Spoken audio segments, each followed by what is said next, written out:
দিল্লি ভারতের রাজধানী এবং ব্যস্ততম নগরী। প্রতিদিন এই নগরীতে হাজার হাজার লোক আসে ভারতবর্ষ সহ পৃথিবীর বিভিন্ন স্থান থেকে।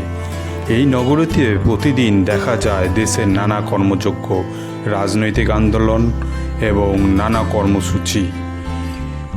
যানবাহনের শব্দগর্জন এর অংশ।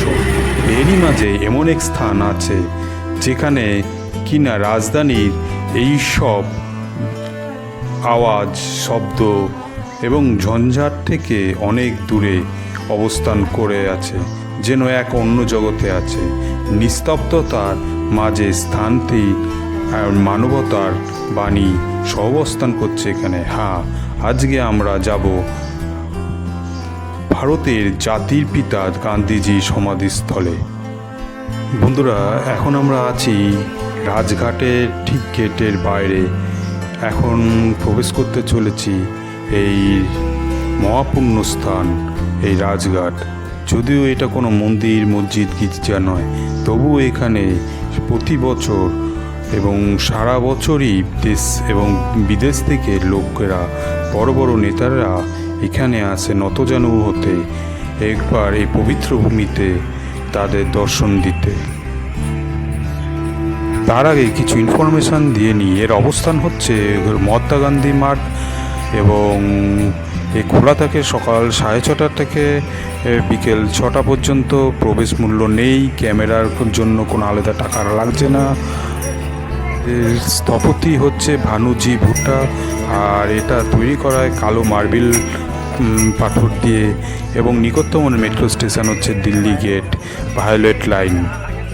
বন্ধুরা, এই রাজঘাট সম্বন্ধে হয়তো অনেকে জানেন অথবা জানেন না। কেউ হয়তো খুব কমই লোকে আছে এখানে দর্শন করেছেন বা সরাসরি দেখেছেন। তাই এই ভিডিওটা খুবই ইন্টারেস্টিং প্রতিটা ভারতীয়র জন্যই। তাই এই ভিডিওটি দেখে যদি ভালো লাগে একটা অন্তত লাইক দেবেন, কারণ আপনাদের একটা লাইক আমাকে আরও উৎসাহ করবে এরকম নতুন নতুন ভিডিও আপনাদের সামনে তুলে ধরার জন্য। বন্ধুরা, ভিডিওটি দেখতে দেখতে এই রাজঘাট সম্পর্কে আপনাদের কয়েকটি আকর্ষণীয় গুরুত্বপূর্ণ তথ্য দিই। যেমন 1 নম্বর হলো মহাত্মা গান্ধীর সমাধি। এই রাজঘাট নির্মাণে কালো পাথর ব্যবহার করা হয়েছিল। যেখানে এই সমাধি নির্মিত হয়েছিল সেখানেই মহাত্মা গান্ধীর শেষকৃত্য সম্পন্ন হয়েছিল। আর 2 নম্বর হচ্ছে একটি বড় আকার নির্মাণে স্মৃতিস্তম্ভ তৈরি করে। এই সমাধির কাছে একটি শিখা সর্বদা জ্বলতে আছে। জাদুঘরও আছে এই সমাধির পাশে, অবশ্যই আপনার দেখা উচিত, যেখানে মহাত্মা গান্ধী অনেক কিছু রাখা আছে।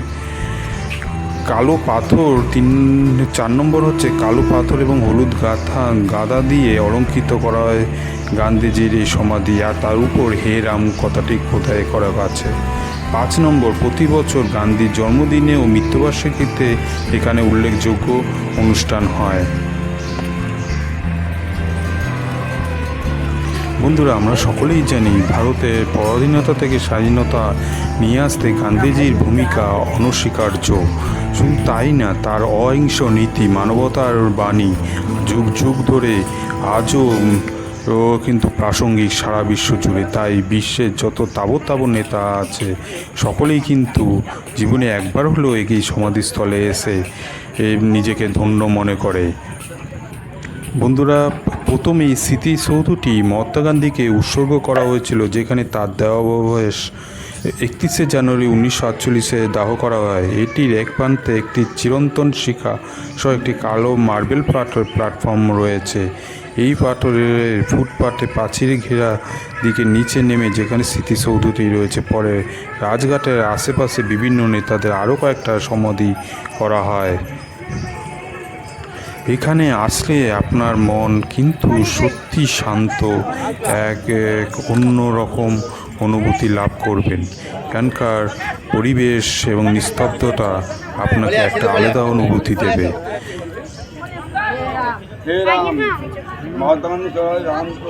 এই মনোজা, এই সবাই আরে পড়ে আসো চলা।